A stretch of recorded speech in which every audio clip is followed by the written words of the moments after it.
Well, I have lots of memories of Watford Football Club at Vicarage Road over the decades, and good, it would take forever to list them all. There's some really great memories, of course. I think one that stands out to me, particularly the most uh, profound memory of Watford at Vicarage Road at the Vic for all these years, isn't even something that took place on the football pitch. It was something that took place on Occupation Road, and it was Sir Elton John. I met him, I think it was 1983 or 84, probably 1984. Might have been a bit earlier than that. I never remember the exact year, but it was certainly in the early 1980s and probably even maybe 82. I don't remember. But the bottom line is there was a football match that had concluded that I had seen, and I waited and waited and waited outside um, the football ground on Occupation Road, hoping to actually meet Elton John. I wanted to get his autograph. I had my autograph book, and I was really excited, and I was hoping that he'd be around. Someone, a Watford club official, had told me that if you wait long enough, you'll probably get to see him because he'd come out and sign some autographs. And so people were waiting, but they couldn't wait any longer, and they left. And it was just me alone there on Occupation Road, waiting and waiting and waiting outside the entrance. And there he was.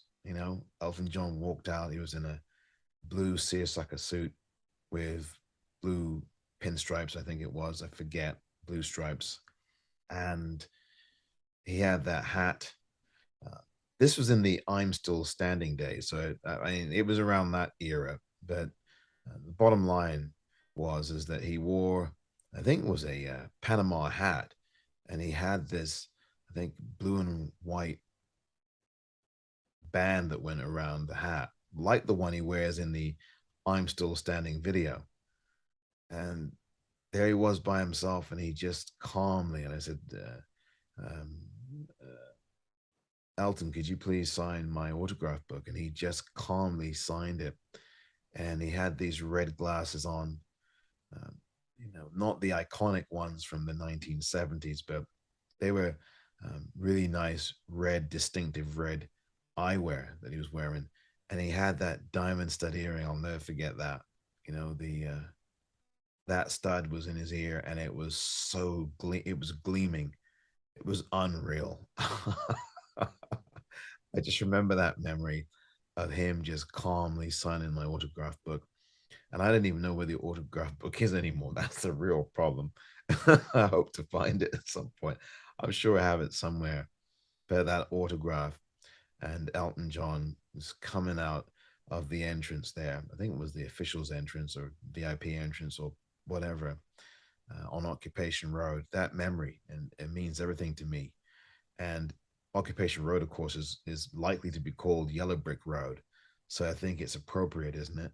And when you think about Sir Elton John and all that he's done for Watford Football Club, that memory of Elton just walking out larger than life, just seemingly just an ordinary man at that point. He just seems so, and he still is an ordinary man in some ways. Um, but this is a man at the height of his success in the 1970s and 80s, and as I say, he's still successful today. But for him to just be so unassuming and so kind and so generous, that's Sir Elton John, and it reflects the club too. Watford Football Club is a very generous, giving, supporting club, and it's a family club, and I'll treasure it forever.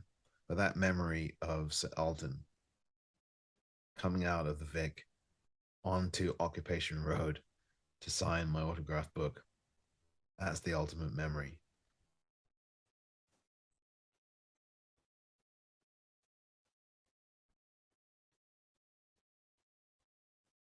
Thank you, Sir Elton, and thank you, Watford Football Club. 100 years at the Vic. May there be 100 more.